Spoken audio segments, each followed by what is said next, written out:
이제는 그 감각형과 직관형, 우리가 이제 흔히 얘기하는 S와 N에 대해서 말씀드릴게요. S와 N은 인식 기능에 따라서 달라요. 내가 예를 들어서 세상에서 일어나고 있는 많은 이런 정보들, 일어나는 일들 있잖아요. 이런 거를 내가 받아들일 때 오감이나 이런 것처럼 감각을 활용하느냐, 그 다음에 또는 내가 갖고 있는 육감이나 연감, 그런 것들을 이용하느냐, 직관을 이용하느냐에 따라서 좀 다르죠. 어떤 사람을 만났어요. 그럼 그 사람을 처음 만났을 때 어떤 걸 주로 기억하냐면 시각, 그 사람이 어떤 옷을 입고 왔다, 어떤 모습이다, 그런 것들을 기억하는 세세한 정보들을 보여지는 것들을 그대로 기억하는 사람들, 그런 정보에 주로 관심이 많은 사람들은 감각형이라고 볼 수 있고요. 이 육감, 이런 약간 직관 이런 사람들은 그 눈에 보이지 않는 오감, 이 오감 이면의 어떤 육감이에요. 아, 이 사람은 어떤 이미지의 사람이었다. 그러니까 세세한 것들은 잘 기억을 못해요. 다만 이 사람은 어떤 류의 사람이었어, 어떤 이미지의 사람이었어 해서 눈에 보이지 않는 어떤 정보들을 많이 보는 사람들이 이제 직관형이다라고 볼 수 있어요. 그래서 감각형의 사람들은 실제 경험한 것들을 되게 중요하게 생각하고요. 지금 현재 내가 보여지는 것들에 주로 관심이 많이 있어요. 그 다음에 어떤 정보나 이런 거에 있어서 굉장히 구체적인 정보들. 직관형 같은 경우는 조금 달라요. 뭐냐면 직관형은 좀 전체적인 거, 공통성. 어떤 면에서는 지금 현재보다는 미래에 대해서 되게 관심을 많이 갖고요. 되게 중요한 거는 의미 부여를 많이 해요. 우리 딸 같은 경우에는 S고 저는 이제 직관형이에요. 근데 뭐가 달랐냐면 저희 딸은 기본적으로 오감이 되게 중요하잖아요. 그러니까 감각적이에요. 저는 눈에 보이지 않는 추상적인 거에 관심이 많은 거죠. 그래서 저희 아이 같은 경우에는 그 구체적인 에피소드가 많은 사실적인 이런 그 소설 같은 걸 읽는다면 저는 굉장히 의미 부여를 많이 해주는 굉장히 관념적이고 철학적인 이런 것들을 되게 좋아하는 거죠. 그래서 이런 게 굉장히 다르다. 그리고 저희 이제 아이랑 얘기를 할 때는 걔는 굉장히 얘기를 하면 에피소드 중심으로 막 설명을 해요. 근데 저 같은 경우에는 이제 그렇지 않고 그래 무슨 의미가 있었어 이런 의미 부여 같은 것들 굉장히 중요하게 생각하는 이런 것들이 좀 다르다. 직관형 같은 경우에 미래 같은 것들, 미래 가능성이 굉장히 중요하거든요. 그래서 그런 것들이 소위 조금 먹히는 이런 분위기라고 본다면 저희 아이 같은 경우는 그런 것들이 조금 너무 추상적이고 왜 내가 지금 현재가 중요한데 왜 이 미래, 보이지도 않는 미래에 대해서 생각해야 되지? 이제 이런 것들이 좀 잘 느껴지지 않는 거죠. 그래서 감각형들, 그러니까 그 직관형들이 봤을 때 감각형들은 조금 어떻게 보면 너무 현실적이고 너무 어떤 면에서 좀 가볍다, 진지하지 않다 이렇게 보여질 수도 있어요. 근데 감각형들이 봤을 때 직관형은 말 그대로 너무 추상적이고 미래지향적인 것들만 많이 생각을 하기 때문에 현실적인 거, 현재적인 것들을 잘 보지 못하는 경우들도 있죠. S와 N이 그럼 학습 스타일은 또 어떻게 다를 것이냐?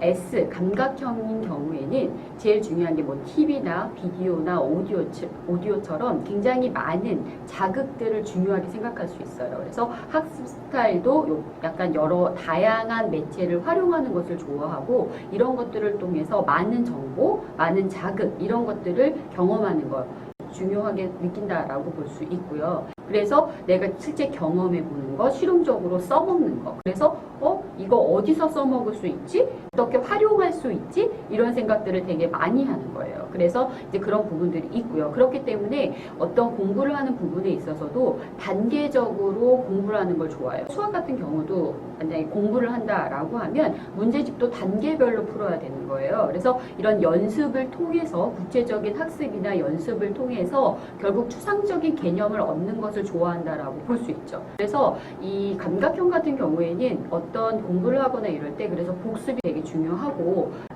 굉장히 있었던 것들을 계속적으로 똑같이 활용하는 것, 계속 연습하는 것 이런 것들을 통해서 공부하는 것을 되게 선호한다라고 볼 수 있어요. 직관형은 상상력을 가지고 공부하는 것을 좋아해요. 그래서 많은 자극이나 많은 정보에는 별로 관심이 없고 자기가 관심 있어 하는 것을 조금 집중적으로 파는 약간 그런 개념이라고 보시면 되고요. 직관형의 아이들 같은 경우에는 그래서 어렸을 때부터 보면 관심 있어 하는 약간 주제나 책들이 좀 있을 수 있어요. 그럴 때 부모님들이 이제 제가 상담 상담을 통해서 만나보신 부모님들은 얘가 조금 우리 아이가 좀 너무 어디에 편협되어 있지 않냐라고 보는 경우들도 있거든요. 근데 그렇게 보실 필요가 없이 아이들 같은 경우에는 그 관심 있어 하는 것들에 조금 더 관심을 갖고 열심히 공부할 수 있도록 하셔도 돼요.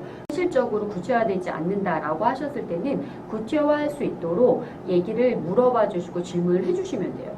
그래서 직관형의 아이들한테 되게 중요한 것은 그 의미부여라든지 이 공부를 왜 해야 되는지 이런 것들에 대한 의미부여를 굉장히 잘 해주시는 것이 중요하고요. 직관형의 아이들은 기본적으로 개념을 전체적으로 이해를 한 다음에 그것을 연습하는 것이 바로 중요해요. 저는 예전에 그 수학 같은 공부를 할 때 그 기억이 나는 게 앞에 원리에 대한 것들 이해를 하는데 한 2시간 이렇게 굉장히 뭐 페이지 수는 많지 않은데 그걸 정확히 이해해야만 문제를 풀 수 있는 거예요. 그래서 개념에 대한 이해가 굉장히 중요한 아이들이다. 그래서 어떤 공부를 하거나 이렇게 할 때 먼저 문제 풀어. 이거 오늘까지 뭐 풀어와. 이런 것들은 직관형의 아이들한테는 별로 좋지 않고 오히려 학습 동기를 떨어뜨릴 수 있는 스타일의 공부 방법이 될 수 있다라고 얘기할 수 있고요.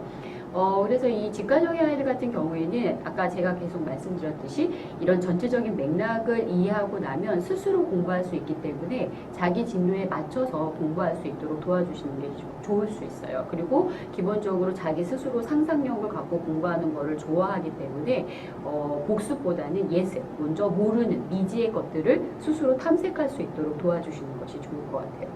지금까지 각 지표별로 어떤 그 성격인지 그리고 학습 스타일은 어떤지에 대해서 제가 간단하게 설명드렸고요. 자, 이제 다른 지표가 궁금하시다 그러면 여기를 눌러주세요. 네, 수고하셨습니다.